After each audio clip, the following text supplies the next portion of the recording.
If you have ever felt overlooked or unsure how to walk into the room, in this video I go on how to build a magnetic presence that changes the way people see you. Hey guys, welcome back to the channel. If you're new here, my name is Chelsea and I'm on this journey of unlocking my own limitations. By the end of this video, you will walk away with 5 different ways on how to carry yourself. When I started going to the gym, I had this idea, this notion that the gym was filled with douchey, egotistical males. Thought that I was like, I'm gonna go into this gym, I'm gonna set the tone.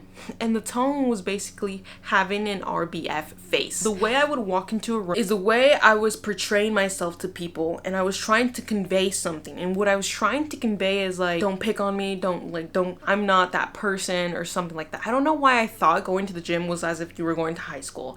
I don't know, but that's what I thought, right? Not really that it was a high school vibe, but that it was male dominated. And I'm like, I'm not gonna be up for that. I have like 2 brothers, so I'm just like, I'm not the girl you're gonna pick on. Looking back, I realized that was just me protecting myself. I was just protecting myself, but I wasn't really doing myself a favor. When you walk into a room, you set how people approach you.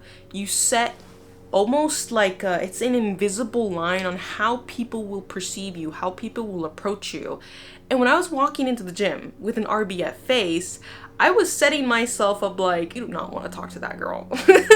And when I'm like, or if I was, let's say, walking to the gym and I'm like, I'm gonna find some friends, and I'm like, you're not gonna find friends with that face, babe. Like, you need to change that. And that's when I realized is that you set the tone for how people perceive you. It's like you are the one that sets the tone for how people will treat you. When I had the RBF face, I did not know the tone I was setting in which people were going to perceive me. That not only the way people were going to perceive me, it's the way people were going to approach me, and it's the way I was going to have relationships in general. But I'm going to show you 5 different ways on how you can create a magnetic presence that will change the way people perceive you and also help you perceive yourself, help you understand you. First point that we're going to go over is setting the tone. The moment in which I walked into the room, that is the energy that I'm going to bring. That is what you are going to see of me. That is a gesture that's going to be the first impression, setting the tone. And how do we set the tone? How do you see yourself? And how do you want people to think of you? How would you describe you, right? And it all starts with you. I always love to say it's like it starts with you and also starts with how God sees you, how your creator created you, you knowing your creator, you knowing God, and you knowing yourself. So you first have to see, what do you say of you? Because a lot of times what ends up happening is that we tend to take the advice and the opinions of the world, of everyone around us, and we actually don't think for ourselves and say, well, this is how I want to come across. I want to come across as happy, or I want to come across as someone amiable. I want to come across as the friend that you can tell your secrets to, and I'm someone trustworthy in which you can tell your secrets to. You decide on how you want to come across, but you have to ask yourself the question, well, how do I want to be viewed? How do I want to come across? Now, in my case, I did not want to come across, having an RBF face would mean you are like a beach. We're gonna replace that word. You are like a beach. I definitely don't want to be a beach going into the gym, right? I actually want to be someone who's amiable, and like, if you need help, I'm that person where you can ask for help and I will show you how to do the workout. Let's say that I want to walk into the room and I'm a trustworthy person, right? That's a characteristic that you know about yourself. And if you know that you are trustworthy and mindful, you can substitute this for how you see yourself. It's like, I'm a trustworthy person, and so if you're a trustworthy person, you're definitely, your facial expression and how you walk into the room is going to be very different than of an RBF face. When you walk into the room, what do you want people to see? Obviously, we're not talking about the physicalities. We're talking about your character, because it's going to be your character. Yes, obviously, it's going to be your face and your facial expression, but it's this inward characteristic that you want to bring forth out. Going on to the next point, I recently read the book on How to Get to Know a Person Deeply by David Brooks. And in this book, he talks about there's 2 different types of people.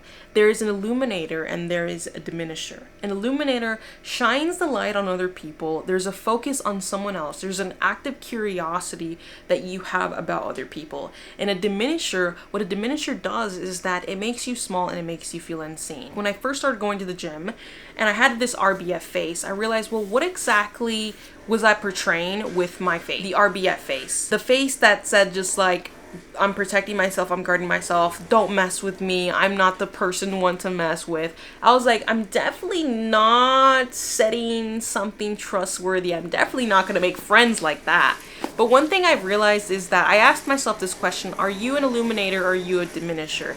And what I realized is that I am an illuminator. And so when I realized that I was an illuminator, I was like, then why am I walking into the gym with an RBF face? Why am I walking into the gym with a guarded face? Like, that doesn't make sense to me. When you become an illuminator, you will shine the light on someone else and it won't be always about you. And suddenly that's where the magnetic presence starts to come into play, is that you setting the tone sets forth the energy and the intention to how you want to be perceived, how do you want to be approached, and then going on to the next one is becoming the illuminator, deciding to become the illuminator that will kind of abide your insecurities. It's like, I'm not going to let my insecurities get in the way of me forming relationships or get in the way of me actually experiencing life a different way. The next point that I want to talk about is the holistic attitude. What is the holistic attitude? Whenever you go into the gym has many wonders of experiences, and you will experience all different kinds of people. The holistic attitude,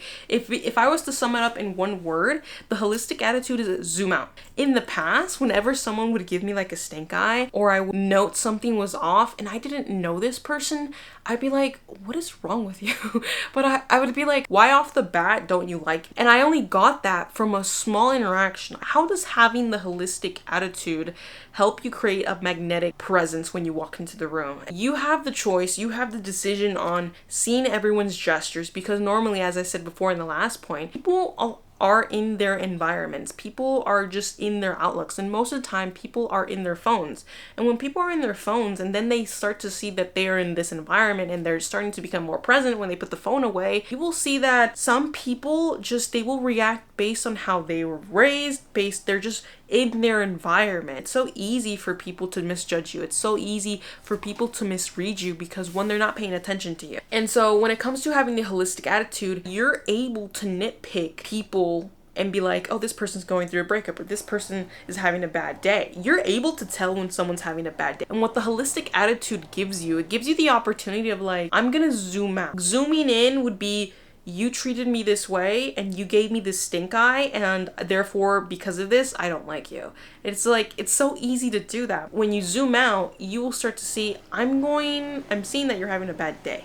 I'm seeing that you're reacting because you're insecure. I'm seeing that you are this way because of the way you grew up. I'm seeing because this and this and this and this. And so the holistic attitude allows you to understand of not taking things so personal and zooming out. Because the way how you view others also parallels to how you're going to walk into an environment. And so when you start to approach this holistic attitude of zooming out and actually have this active curiosity of like, I wonder why they're like that, or I wonder why is he so pissed, right? And it's like, oh, his girlfriend cheated on him and I only found this out because because he talks to this person and this person, and I'm like, oh, I'm like, that's why he was a bit rude last time.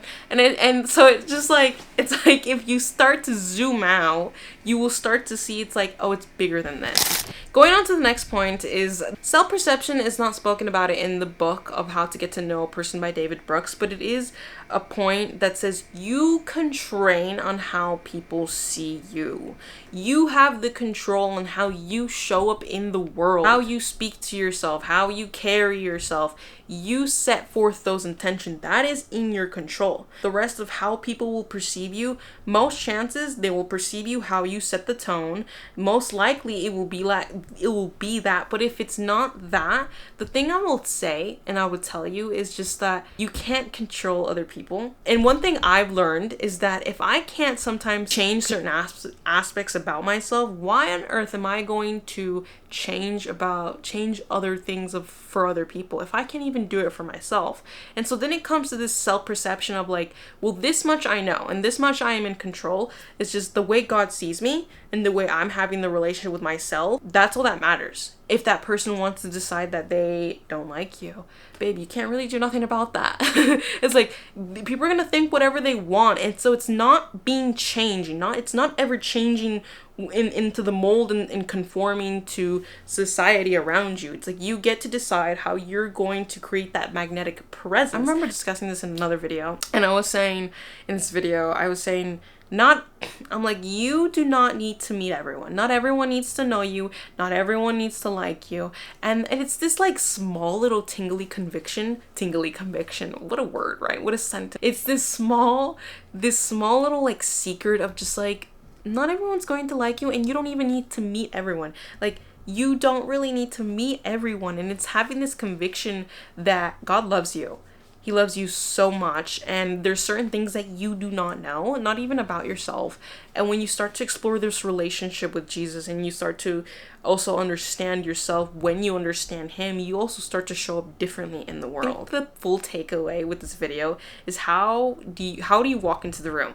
Right? And you can comment down below, how do you actually walk into the room? Like, what is the facial expression? What are you expecting? What are you predicting when you walk into the room? And obviously there's so much complexities to this, because this could be a job, right, where it's maybe male dominated, or this could be training, right, where it's competitive, or this could be this and this could be that, or this could be in a room full where you're trying to impress him and there's other girls, right? This, like, it changes so much, and it's really up to you. It comes down up to you and how you want to come across in that. If you guys made it till the end of this video, feel free to check out this video on how to know if you are the main character in your life. Are you bringing that main character energy into your life? How does that look like? How does it look to be the main character in your life? Feel free to check this video, and I'll see you guys in my next one.